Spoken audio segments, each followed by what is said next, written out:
है फ्रेंड्स, आज हम कंप्लीट पाचन तंत्र के महत्वपूर्ण ऑब्जेक्टिव क्वेश्चन जो बीपीएससी आईएएस पीसीएस में पूछे हुए प्रश्न रहेंगे।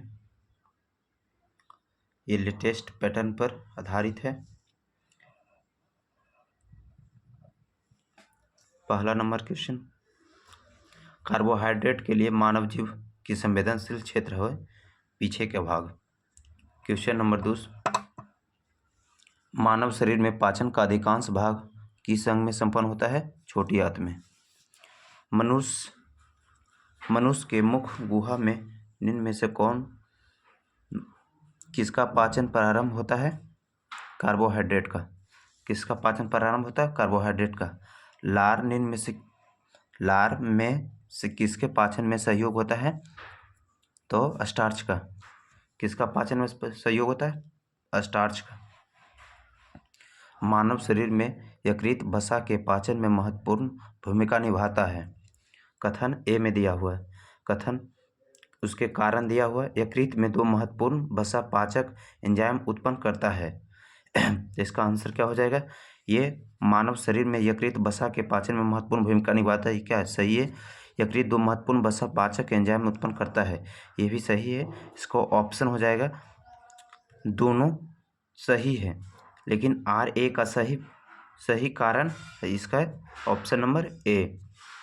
अगला क्वेश्चन, एंजाइम एक है।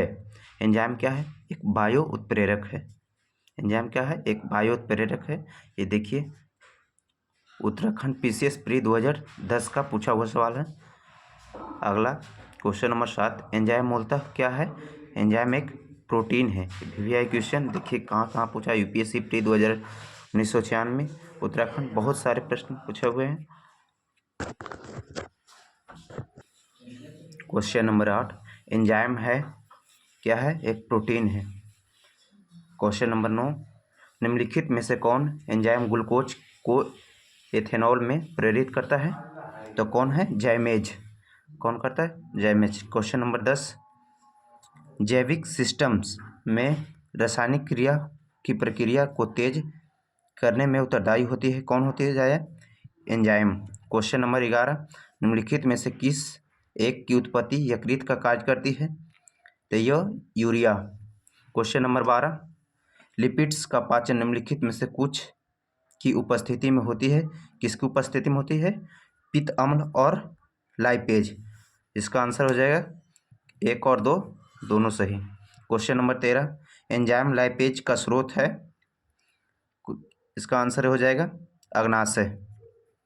क्वेश्चन नंबर 14, मानव तंत्र में निम्नलिखित में से कौन एक पाचक एंजाइम नहीं है? नहीं है यहाँ पूछ रहा है, तो कौन नहीं है? टाइलिन। क्वेश्चन नंबर 15, मानव शरीर में प्रोटीन का पाचन निम्नलिखित में से किस अंग में प्रारंभ होती है? तो ये प्रोटीन का पाचन छोटी आंत से प्रारंभ होती है। क्वेश्चन नंबर 16, कथन और कारण वाला सवाल है। कथन ए में कह रहा है हमारे शरीर में सभी प्रोटीन का पाचन केवल क्षुद्रांत में होता है, ये गलत बात है, गलत है।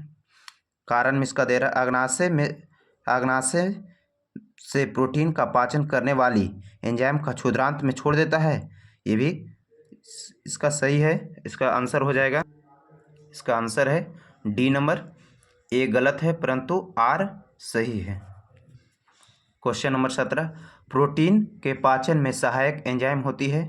प्रोटीन के पाचक में सहायक एंजाइम कौन सी होती है?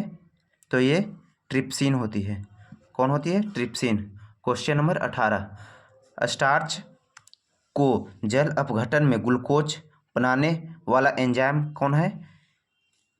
तो इसका आंसर हो जाएगा question B number, amylase. Question number 19, कौन से परिवर्तन एंजाइम ट्रिप्सिन उत्प्रेरक का कार्य करती है? ये उत्प्रेरक का कार्य करती है कौन? ये प्रोटी को अमीनो अम्ल में। आंसर हो जाएगा सी। क्वेश्चन नंबर 20, मानव शरीर में पूंछ कौन सी संरचना से संलग्न होती है? तो पूंछ कौन से होती है? ये बृहदांत से होती है। आंसर हो जाएगा बी, ए नंबर। क्वेश्चन नंबर 21, मानव शरीर में क्षुद्रांत के 3 संरचनात्मक भागों की लंबाई का कौन सा सही आसवन क्रम है? तो इसका आंसर हो जाएगा कौन? आंसर नंबर डी हो जाएगा, श्वसन, माध्यंतरण, ग्रहणी। क्वेश्चन नंबर 22, एंजाइम तथा इसके कार्य के सही जोड़े का चयन करें। इसका आंसर हो जाएगा ई प्रतिबंध एंडो न्यूक्लियस 2 को इसका डीएनए के विशिष्ट स्थलों से पर काटने के लिए। आंसर हो जाएगा बी। क्वेश्चन नंबर 23, निम्नलिखित में से कौन सा लार की सहायता से पच जाता है? तो लार की सहायता से कौन पचता है? स्टार्च पचता है। कौन पचता है? स्टार्च। क्वेश्चन नंबर 24, कथन और कारण वाला सवाल है। कथन ए में कह रहा है मानव शरीर सेलुलोज को पाचन में असक्षम है। कह रहा है सेलुलोज पाचन में असक्षम है, ये सही बात है। कारण इसका दे रहा मानव शरीर में स्टार्च घटक एंजाइम डायस्टेज विद्यमान रहता है, ये भी सही है। इसका आंसर हो जाएगा बी नंबर। इसका आंसर है बी नंबर। ए और दो दोनों सही है, आर ए का सही भी आएगा, स्पष्टीकरण नहीं है। शरीर, क्वेश्चन नंबर 25, शरीर में अतिरिक्त ग्लूकोज ग्लाइकोजन में परिवर्तित होकर के भंडारित रहता है। कहाँ भंडारित रहता है? ये पित्त में भंडारित रहता है। शरीर में अतिरिक्त ग्लूकोज परिवर्तित होकर के भंडारित रहता है, ये लीवर हो जाएगा आंसर इसका, बी नंबर। ये लीवर में रहता है, यकृत में। क्वेश्चन नंबर 26, 10 दिनों से अधिक दिन तक उपवास करने पर लीवर पर क्या प्रभाव पड़ता है? तो लीवर पर क्या प्रभाव पड़ता है? लीवर में ग्लूकोज का स्तर क्या हो जाता है? कम जाता है। आंसर हो जाएगा ए नंबर। क्वेश्चन नंबर 27, यकृत एवं मांसपेशियों में ऊर्जा जमा होती है। ऊर्जा जमा होती है किस रूप में होती है? कार्बोहाइड्रेट के रूप में, या वसा के रूप में, या ग्लाइकोजन के रूप में। तो आंसर क्या हो जाएगा? ग्लाइकोजन के रूप में। 28 नंबर क्वेश्चन, मानव शरीर का सबसे बड़ी ग्रंथि कौन सी होती है? तो मानव शरीर की सबसे बड़ी ग्रंथि लीवर, जिसको बोलते हैं यकृत। क्वेश्चन नंबर 29, मानव शरीर में सबसे बड़ी ग्रंथि कौन सी होती है? वही क्वेश्चन है, लीवर। इसका कौन सा हो जाएगा? मानव शरीर की, तो क्वेश्चन नंबर 29 में मानव शरीर की सबसे बड़ी ग्रंथि कौन सी है? लीवर। क्वेश्चन नंबर 30, निम्न में से पित्त का संचय किसमें होता है? तो पित्त का संचय पित्ताशय में होता है। अगला नंबर 31, क्वेश्चन नंबर 31, शरीर के किस भाग में पित्त का निर्माण होता है? तो पित्ताशय में। कहाँ होते हैं? पित्ताशय में। क्वेश्चन नंबर 32, पित्ताशय में उपस्थित पत्थर निम्नलिखित में से किसका पाचन प्रभावित करता है? ये वसा का। किसका करता है? वसा का। क्वेश्चन नंबर 33, करा सामान्य मानव के संदर्भ में निम्न में से कथनों पर विचार कीजिए। कथनों पर विचार कीजिए, तो इसका आंसर हो जाएगा कौन? बसीय अम्लों। पहला करा HCl की मौजूदगी की अनुक्रिया के रूप में ग्रहणी से सेक्रेटिन उत्पन्न करती है, ये भी सही है। क्वेश्चन नंबर फिर 2 करा कौन? वसीय अम्ल की मौजूदगी में अनुक्रिया के रूप में क्षुद्रांत से एंट्रोग्रोस्टोन उत्पन्न करती है, ये भी सही है। इसका आंसर हो जाएगा 1 और 2 दोनों सही। क्वेश्चन नंबर 34, निम्नलिखित में से कौन एंजाइम प्रोटीन को एमिनो अम्ल में विघटित करता है? प्रोटीन को एमिनो अम्ल में विघटित करता है कौन? तो इसका आंसर हो जाएगा कौन? लैक्टोज। कौन? लैक्टोज। क्वेश्चन नंबर 35, मिलान करने वाला है। मिलान कर सूची 1 से सूची 2 में। ए में कह रहा है टाइलिन। टाइलिन है जो कौची करता है? टाइलिन स्टार्च का पाचन करता है। टाइलिन किसका? स्टार्च का पाचन। पेप्सिन, ये पेप्सिन क्या करता है? पेप्सिन हो जाएगा क्या? वसाओं को जल को, पेप्सिन वसाओं को जल। पेप्सिन का काम क्या है? पेप्सिन जो प्रोटीन को पाचाता है। रेनिन क्या है? रेनिन का क्या कार्य? रेनिन को है जो रक्त में एंजियोसिनोजेन को एंटीजन में बदलता है। ऑक्सीटोसिन का काम क्या है? वृषण में पेशियों मसल्स में सिकुड़ने की प्रेरित करता है। Question number 36। क्वेश्चन नंबर 36 ये भी मिलान करने वाला। विटामिन को कौन हो जाएगा? विटामिन है जो कैरोटीन को, विटामिन कैरोटीन को, एंजाइम पेप्सिन को और हार्मोन टेस्टोस्टेरोन होता है, प्रोटीन केरेटिन होता है। क्वेश्चन नंबर 36 ये भी मिलान करने वाला है। 36 भी मिलान करने वाला। दच यानी शर्करा। शर्करा क्या होता है? शर्करा ये ग्लूकोज का, दच यानी शर्करा, ग्लूकोज का, फल फ्रुक्टोज का, दूध है जो लैक्टोज का, चीनी सुक्रोज का और स्टीविया प्राकृतिक स्टीवर। क्वेश्चन नंबर 38 ग्लूकोज का सूत्र होता है C6H12O6। क्वेश्चन नंबर 39 उस प्रक्रिया को क्या कहते हैं जिसमें बड़े और जटिल कार्बनिक अणु एंजाइम की सहायता से छोटे और सरल अणु में टूटते हैं? उसको पाचन कहते हैं। उसको क्या कहते हैं? पाचन। क्वेश्चन नंबर 40 निम्न में से कौन मनुष्य के पाचन तंत्र का भाग है?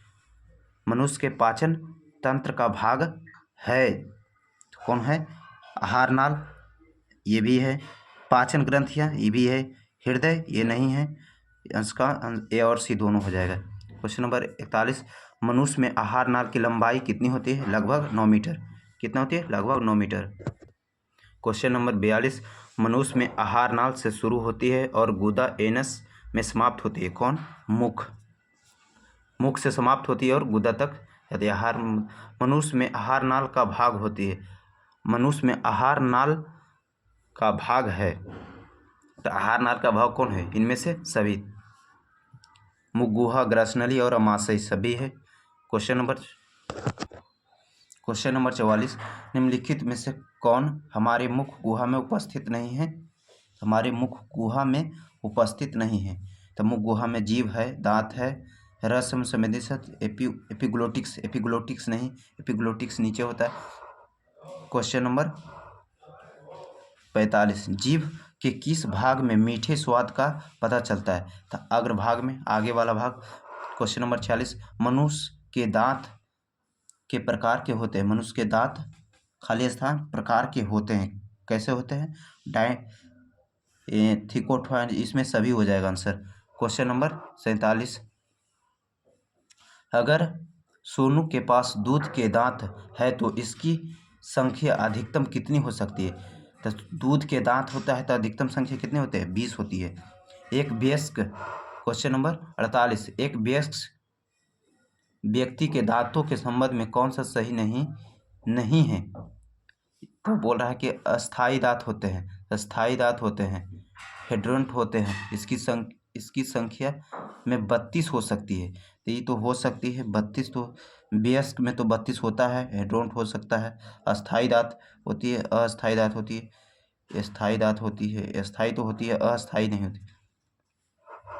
क्वेश्चन नंबर 49 दूध के दांत में अनुपस्थित होते हैं। दूध के दांत में क्या अनुपस्थित होते हैं? तो अग्रचवर्णक। दूध के दांत में कौन अनुपस्थित होते हैं? तो अनुपस्थित यानी अग्रचवर्णक मतलब क्या होता है? प्रीमोलर नहीं होता है। आंसर हो जाएगा सी। क्वेश्चन नंबर 50 दंत सूत्र क्या है? इसका क्या हो जाएगा? दंत सूत्र में मनुष्य में कुल दांतों की संख्या कितनी होती है? इसमें क्या होता है? दंत सूत्र में कितना होता है? यानी 12 हो जाती है। क्वेश्चन नंबर 51 मनुष्य में उन दांतों की संख्या कितनी है जो पूरे जीवन काल में एक ही बार आता है? कितने दांत हैं जो पूरे जीवन काल में एक ही बार आता है? उसकी संख्या कितनी होती है? जो पूरे जीवन काल में एक ही बार आते हैं उसकी संख्या 12 होती है। निम्न इसके 50 का आंसर हो जाएगा 8 हो जाएगा आंसर, सॉरी गलत है, इसका आंसर 8 हो जाएगा। निम्नलिखित में से मोनोफायोडेंट है इसमें कौन है? अम्ल की दांत, अग्रचवर्णक, कृदंत, ए और बी दोनों। इसमें कौन हो जाता है? ए और बी दोनों। समान अक्ल की दांत निकलती होती है कितने वर्ष में निकलती है? अक्ल का दांत 18 वर्ष में। 18 वर्ष में। क्वेश्चन नंबर 54, निम्नलिखित में से कौन दांत का भाग है?